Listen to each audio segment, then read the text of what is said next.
오늘도 우리 하나님이 주시는 말씀 보겠습니다. 로마서 1장 16절에서 17절. 목사님 무슨 할 말이 그렇게 많아서 아직 로마서 1장을 못 벗어나고 있나? 높아심에서 그렇습니다. 자, 보겠습니다. 1장 16절 17절 다 같이 읽겠습니다. 우리 어린이들도 함께 읽겠습니다. 자, 됐나요? 16절? 16절 없습니까? 아쉽습니다. 그럼 16, 17절 제가 16절 읽고 여러분들이 17절 읽어주세요. 제가 16절 읽습니다. 내가 복음을 부끄러워하지 아니하노니 이 복음은 모든 믿는 자에게 구원을 주시는 하나님의 능력이 됨이라. 먼저는 유대인에게요 그리고 헬라인에게로다.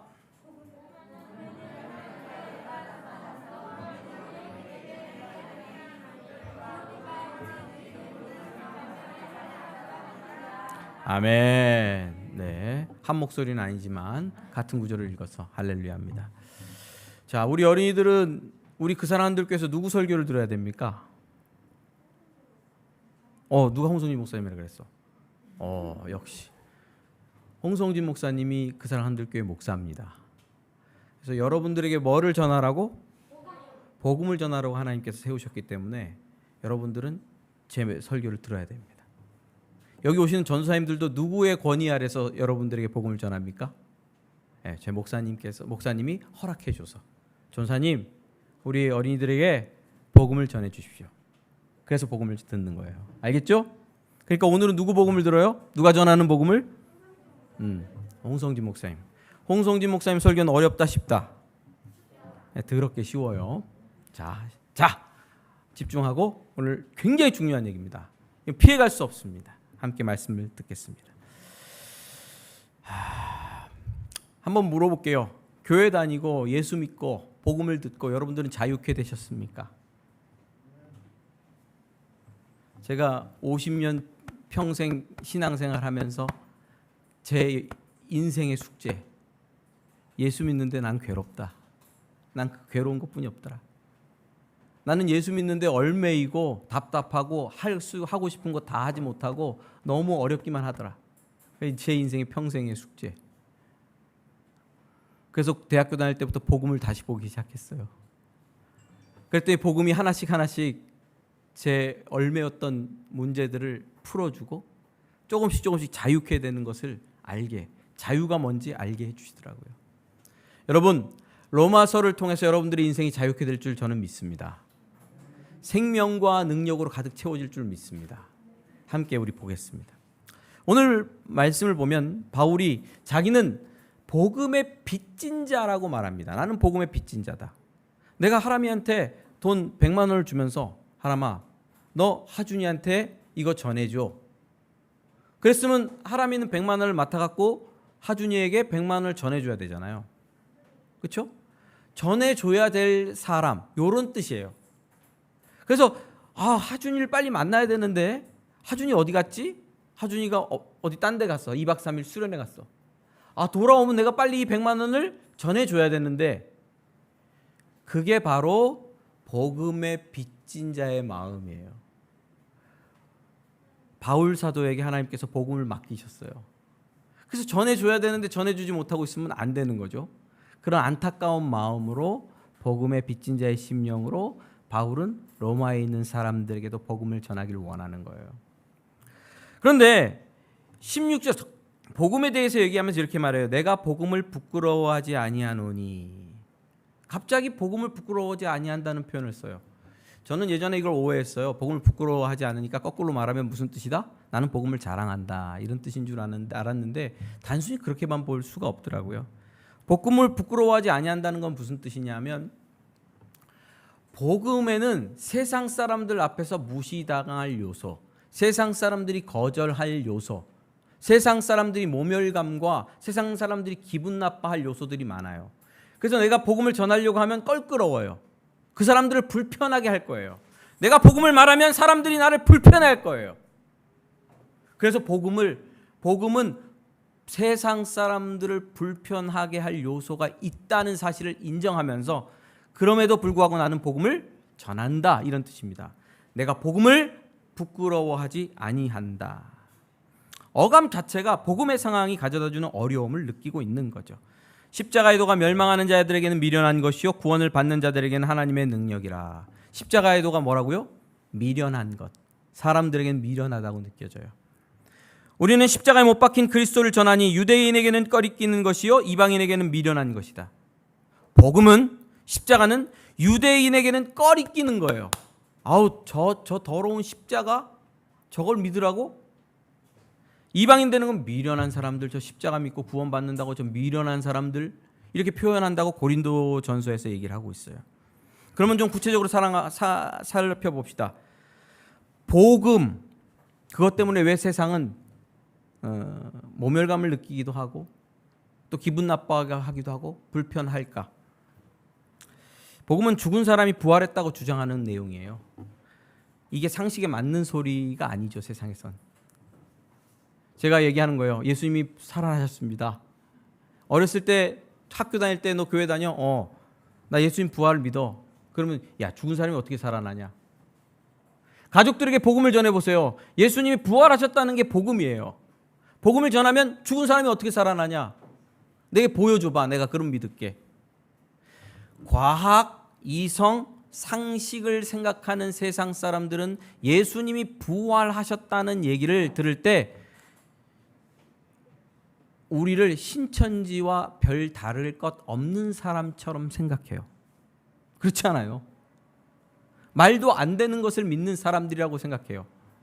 복음은 세상 사람들의 생각과 이성과 논리에 맞질 않아요. 합당하지 않아요. 그래서 싫어합니다. 미련하다고 생각합니다. 또 복음은 인간 행위를 인정하지 않는다. 그래서 복음은 나를 무시한다고 느낀다. 이게 무슨 뜻이냐면 사람들의 노력들이 하나님의 심판과 하나님의 구원에 아무런 영향을 미치지 못한다는 뜻이에요. 공부도 좀 잘하고 좋은 회사에 들어갔어요. 그리고 돈도 많이 벌어서 멋진 가정을 꾸렸어요. 열심히 일해요. 그래서 어떤 성취를 이뤘어요. 근데 교회에서 얘기해요. 당신 그거 가지고 하나님 앞에 설 수 없습니다. 당신이 50년, 60년 동안 쌓아 올린 그것 배설물로 여기십시오. 그럼 누가 좋아하겠어요? 누가 좋아하겠어요? 50대, 60대 성취 다 하고 있을 것 다 있고 자리까지 차지할 것 다 차리해 본 사람이 교회에 오면 아이고 어서 오십시오. 아이고 성도님, 목사님이나 성도들은 그렇게 대우합니다. 하나님은, 복음은 뭐라 그럽니까? 네가 가진 건 뭐 있어? 그것으로 하나님 앞에 설 수 없다고 말합니다. 왜냐하면 인간은 전적으로 타락했고 사람들의 모든 인정받을 만한 일은 죄로 오염되어 있기 때문에 하나님 앞에 그 어떤 행위로도 나아갈 수가 없는 거죠. 복음은 사람들의 그 행위, 자기 귀하고 소중하다고 생각하는 캐리어와 행위를 공격해요. 그것으로는 하나님 앞에 설 수 없고 하나님이 인정받을 만한 자리에 오를 수 없다고 말합니다. 전적으로 십자가만 의지하라고 그럽니다. 그래서 이 복음은 모든 현대인들에게 모멸감을 줍니다. 복음을 듣는 사람들은 말하죠. 내가 지금까지 쌓아온 것, 살아온 것 아무것도 아니란 말인가? 구원받는데 아무것도 아니란 말이에요. 내가 왜 인정받을 수 없나? 하나님이 나를 인정하지 않는다면 나도 하나님을 인정하지 않을 거야. 그렇게 복음을 전하면 그런 말을 할 것이기 때문에 우리는 복음 전하는데 주춤주춤 거립니다. 당신이 세상에서 한 자리 했어도 인생을 잘 살아낸 것 같았어도 그것 가지고 하나님 앞에 인정받을 수 없습니다. 그래서 복음을 숨기고 싶죠. 좀 더 나가서 복음은 적극적으로 우리를 죄인이라고 몰아붙입니다. 몰아붙여요. 죄인이라고. 아주 죽겠어요. 예전에 미국에서 한 설교자에 대한 이야기를 제가 들은 경험이 있는데 설교 단안에 방탄유리가 여기 있대. 방탄유리를 이렇게 설교단에 여기 앞에 강대상에 쳐놨대요. 목사님 막 설교를 막 하면 갑자기 성도 중에 한 명이 총을 꺼내갖고 쏜대요, 목사님을. 왜? 죄를 지적하니까. 그 목사님은 죄에 대해서 적극적으로 지적하고 뭐가 죄인지를 고발하고 죄에 대해서 성경적인 얘기를 가지고 많이 얘기를 하시는데 그걸 얘기를 듣다가 아니 내가 죄인이라고? 자기 죄를 건드리는 것에 분노해서 총을 꺼서 쏜대요. 몇 번 총을 쏘고 나서 방탄유리를 설치했답니다. 여러분, 복음의 내용에는 너는 죄인이다 하는 분명하고 구체적인 선언이 들어있습니다. 그 선언을 들을 때 우리는 목이 쪼여오는 걸 느끼고 내가 죄인됨을 인정하든지 인정하지 않아야 하는지 기로에 놓이게 됩니다. 누구도 이 죄인됨에 대한 선언에서 빠져나갈 수가 없습니다. 앞으로 로마서를 통해서 더 구체적으로 살펴보겠지만 이 죄에 대한 고발은 우리를 불편하게 합니다. 내가 잘 살아왔는데, 제가 새가족부에서 복음을 전하고 또 새가족 교육을 하다 보면 죄에 대해서 다루게 됩니다. 우리 모두 죄인이다. 연세 드신 분들이 오셔서 얘기해요. 야, 나는 한 번도 죄를 지은 적이 없어. 일생 동안 법 잘 지냈고 열심히 살아왔는데 내가 뭐 잡혀 들어갈 일을 한 것도 아니고 내 양심에 어긋나는 거 없어. 근데 교회 왔더니 자꾸 나한테 죄인이라 그래. 왜 자꾸 나한테 죄인이라 그래? 불편해. 꼬장꼬장하게 잘 늙으신 분들이 불편해. 평생 잘 살아왔기 때문에. 복음은 우리가 가진 윤리의식, 도덕을 공격합니다. 그리고 우리를 죄인이라고 이렇게 까발려서 보여줍니다. 해부해가지고. 해부해봤어? 해부? 개구리? 쫙 벌려가지고 양쪽에다 침을 네 군데로 찍어요. 그러면 심장이 성경은 구약 성경부터 신약 성경 끝까지 우리가 죄인이라는 것을 해부해서 드러냅니다. 불편합니다. 받아들이고 주님께로 나오든지 아니면 쳐버리고 다른 길로 가든지 그 길뿐이 없습니다. 우리는 모두 구원이 필요한 죄인이다. 그렇죠? 그렇게 말하고 있습니다. 그러면 뭐라 그래요? 너나 죄인이지. 내가 얼마나 열심히 법을 지키면서 인간 도리를 하면서 살아왔는데. 또 복음이 불편한 이유는 뭐냐면 다른 종교를 인정하지 않아요. 정말 포스트 모던 시대고 관용주의잖아요. 너는 니대로 살고 나는 나대로 살고. 일본에서 예전에 그런 일이 있었다죠. 한 10년, 20년을 같이 살았는데 아내가 교회 다니는지를 몰랐대요. 그리스도인인 걸 몰랐대요, 남편이. 왜? 워낙 개인주의라. 몰랐대요. 개인주의가 극심하더라고요. 그래서 서로 피해를 안 줘요. 나는 나, 내 종교는 내 종교, 네 종교는 네 종교. 그렇게 살아야 되는데 복음은 침범에 들어가요. 예수님만 믿어야 구원 얻는다. 다른 종교에는 구원이 없다. 단도직입적으로 얘기합니다. 그래서 이 시대에 맞지 않아요. 굉장히 힘들어요. 제가 어떤 조사가 아니고 청년들과 대화하면서 알게 된 사실인데요. 어떤 여자 청년이 남자 믿지 않는 형제와 미팅을 하고 싶어 했어요. 중간에서 누가 미팅을 하려고, 소개팅을 하려고 주선했어요. 근데 믿지 않는 형제가 이런 얘기를 들었어요. 자기가 만날 누가 소개해 주려고 하는 그 상대방 자매가 교회 다닌다는 소식을 들었어요. 그래서 뭐라 그랬냐면 나는 교회 다니는 여자랑 만나고 싶지 않다. 왜냐하면 교회 가자고 그럴 거고 귀찮게 할 거니까 난 그게 싫다. 나는 교회 다니는 여자애들 싫다. 그래서 소개팅을 거절했어요. 안 만났어요. 교회 다니면 소개팅도 빠꾸 맞을 수 있습니다. 야, 니네 이쁘다고 되는 게 아니야. 교회 다니면 싫어해요. 왜? 다른 사람의 종교를 인정하지 않으니까. 교회 가자고 그럴 거니까. 예수 믿으라고 그럴 거니까. 여자분이 교회 다니면 남자분이 교회 다니면 여자분을. 불편한 거예요. 복음은 이렇게 불편하게 하는 요소가 있어요. 그래서 바울이 그것을 전하려고 하면 자기도 모르게 자기 안에 부끄러움, 불편함을 끼칠 텐데 하는 느낌이 있는 거예요. 그래서 나는 복음을 부끄러워하지 아니하노니 라고 이야기를 하고 있어요. 왜? 복음의 본질적인 요소가 사람들을 불편하게 하고 괴롭게 할 수 있기 때문에.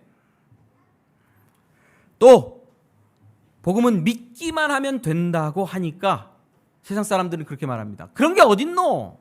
노력 없이 얻어지는 것이 세상에 어딨노? 믿기만 하면 구원을 준다는 말이 되노? 말이 돼? 믿기만 하면 100점이야. 이러면 말이 돼? 여러분, 우리는요, 우리 인간은요, 자기가 무언가를 성취하기를 원해요. 자, 누가? 내가 성취하기를 원해요. 나는 살아있는 존재예요. 나는 주체적인 존재예요. 결정을 해도 누가 결정해? 내가. 교회를 결정해도 내가 결정해. 학교를 결정해도 내가 결정해. 직장을 결정해도 내가 결정해. 내 삶을 내가 결정하지 누가 결정한단 말이냐. 근데 복음은 그렇게 얘기를 안 해요. 너는 할 수 없어. 너는 구원받을 수 없어. 네 힘으로는 안 돼. 그래서 믿기만 하라는 거야. 싫어해요. 내 존재를 무시하는 것 같아 싫어해요. 내 주체를 인정하지 않는 것 같아 싫어해요. 네가 뭘 할 수 있어? 하나님 앞에 네가 뭘 할 수 있어?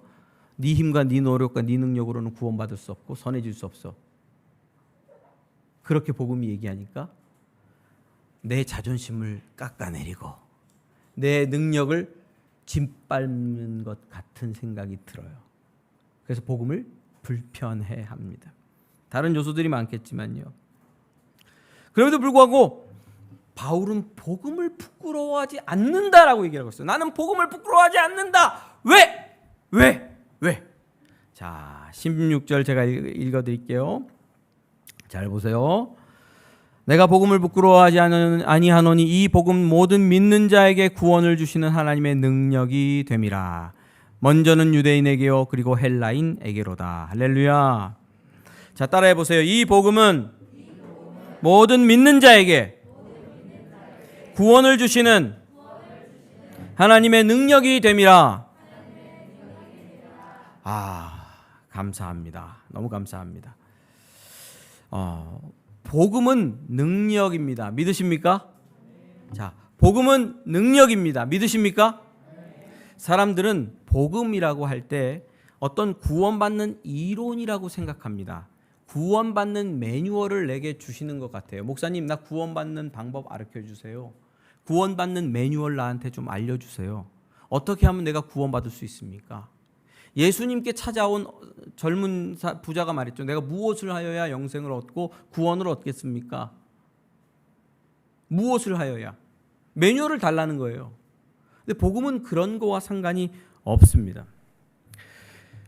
이 소식을 들으면 그 자체로 그 소식의 능력이 됩니다.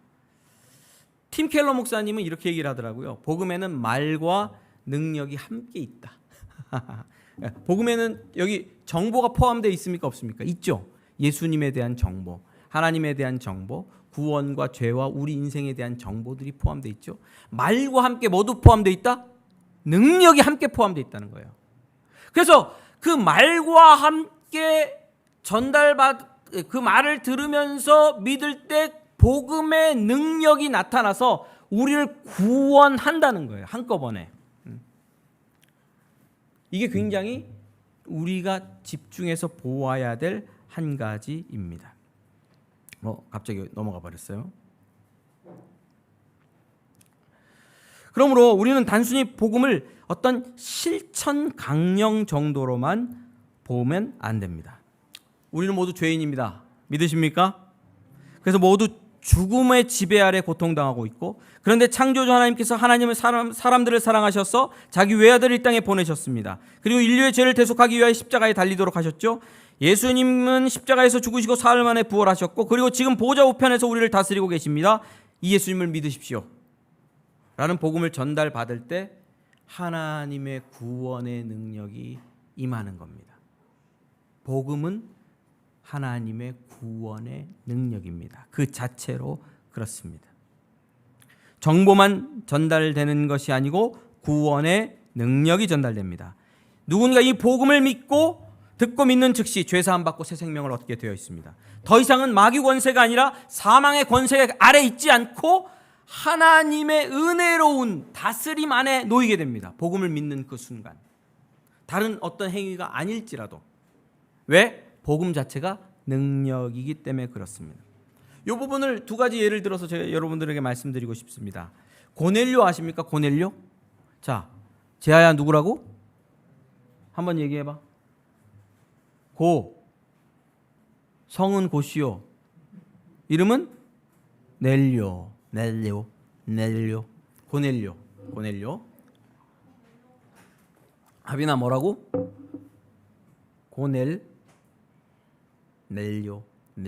고넬료야 이름이. 고넬료의 가정에 천사가 나타났어요. 고넬료는 의로운 사람이었어요. 천사가 나타났어요. 너는 요바에 있는 베드로에게 가서 베드로라는 사람을 불러와서 말씀을 들어라. 그래서 고넬료가 종들을 보냈어요. 이방인. 유대인들은 구원 못 받는다고 생각했어요.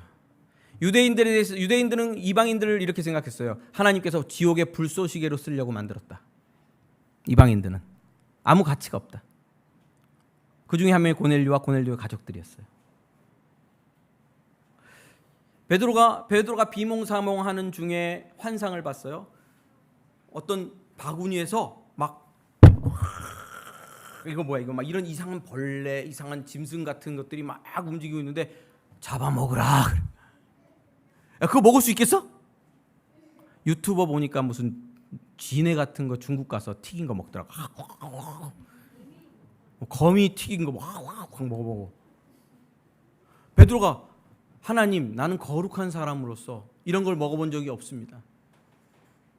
그 환상을 몇 번 보고 나서 똑똑똑똑 문을 두드려. 누가 나가봤더니 고넬료라는 사람이 보낸 종들이 와서 우리 주인께서 여기 있는 베드로란 분을 모셔오라고 합니다.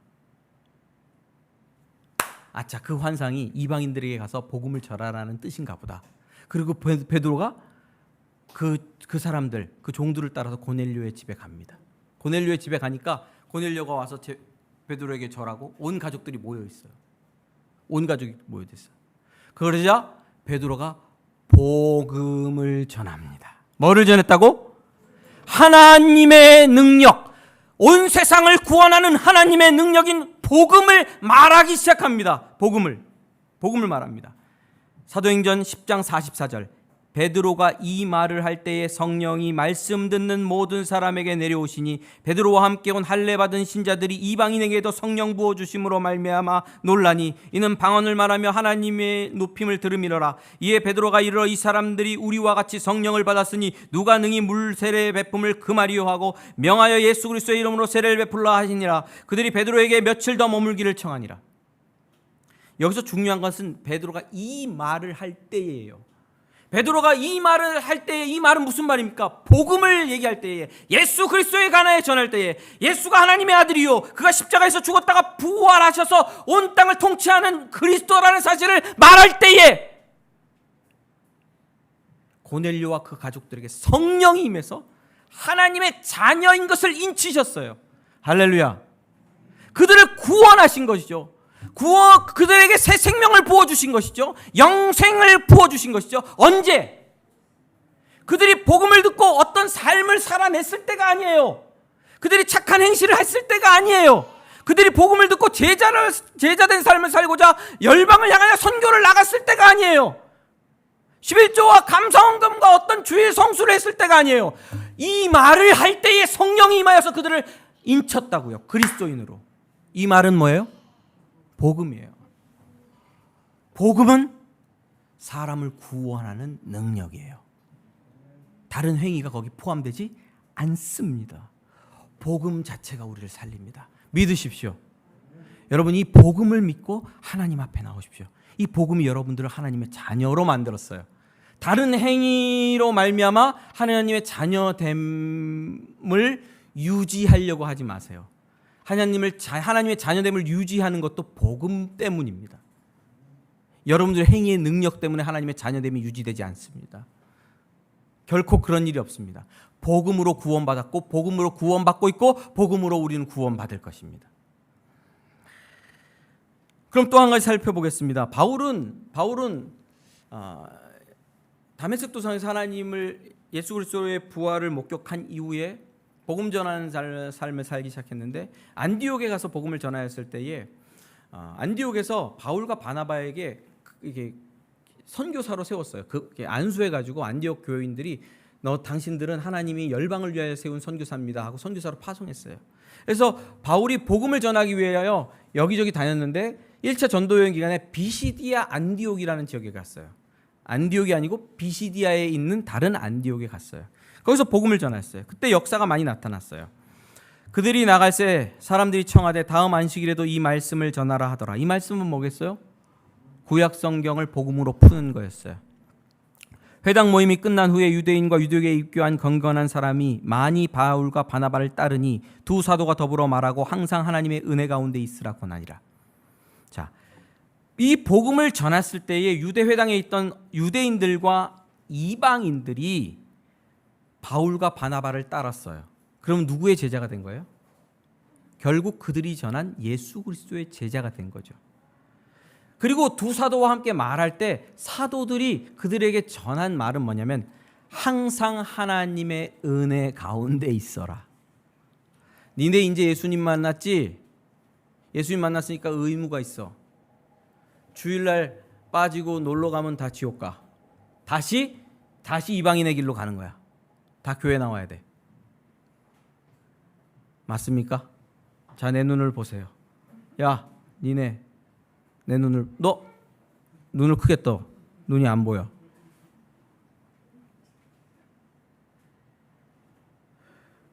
율법의 멍에를 얘기해 준 게 아니에요. 제사 지내지 말라, 단순히 제사 지내지 말라, 목매어 죽인 걸 먹지 말라, 뭐 계속되는 어떤 그런 율법을 그리스도인의 삶을 구구절절 얘기해 준 게 아니에요. 그냥 뭐라 그랬어요?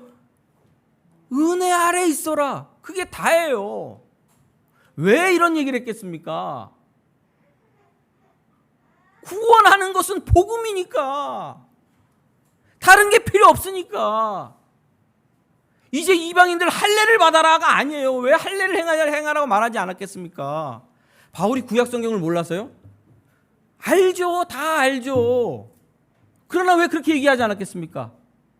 복음만이 그들을 구원하는 능력이니까 그런 거예요. 은혜 아래 거하라고 말했습니다. 은혜 아래 거하라고. 계속해서 제가 말씀을 읽어드리겠습니다. 이것도 계속 그 비시디 안디옥에서 일어난 일인데요. 사도행전 13장 48절에서 52절. 이방인들이 듣고 기뻐하여 하나님의 말씀을 찬송하며 영생을 주시기로 작정된다는 다 믿더라. 주의 말씀이 그 지방에 두루 퍼지니. 비시디 안디옥에서 사도 바울이 몇 년 있었던 것 같아요. 그 지역 전체에 복음이 퍼지려면 시간이 좀 필요하지 않습니까?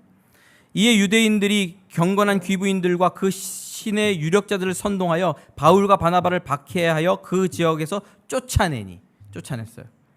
두 사람이 그들을 향하여 발에 티끌을 떨고 이고니온으로 가거늘 제자들은 기쁨과 성령이 충만하니라. 제자들이란 말이 나오죠. 이 제자들은 누구예요? 바울에게 복음 들은 사람들이에요. 복음 들으면 뭐가 됩니까? 제자가 됩니다. 바울은 복음 됩니다. 저거 오용구사야. 오용구사. 자, 네, 거기 됐습니다. 오용구사. 제 설교가 저쪽에서 들리는 거예요 지금.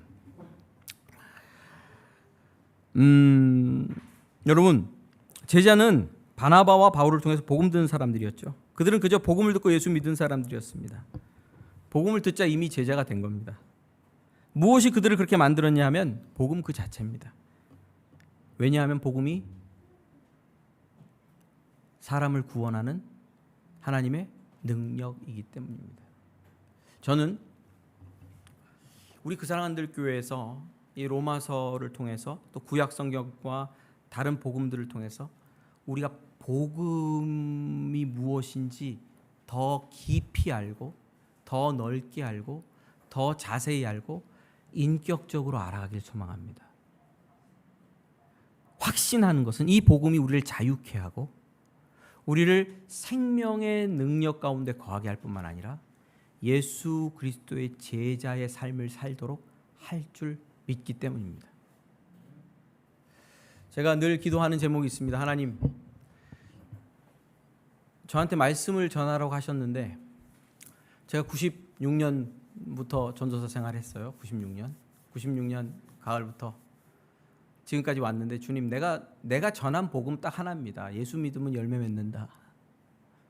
성령께서 역사하셔서 우리 인생을 열매 맺게 한다.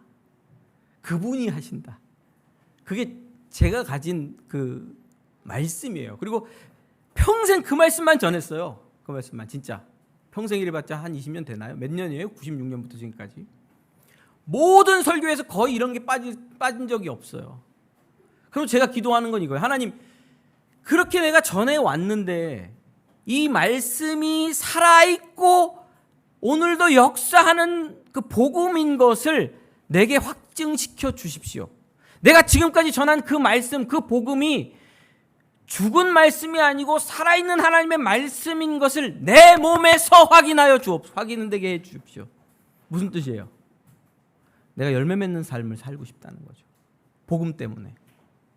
내가 전한 그 말씀 때문에 내 인생이 하나님 앞에 아름다운 열매를 맺어 올리는 것을 내가 보고 싶고, 그 복음 때문에 내 인생이 제자로 사는 것을 내가 보고 싶고, 하나님, 내 안에도 일어나지 않는 일을 다른 사람에게 일어날 거라고 거짓말 뻥 사기칠 수는 없지 않습니까?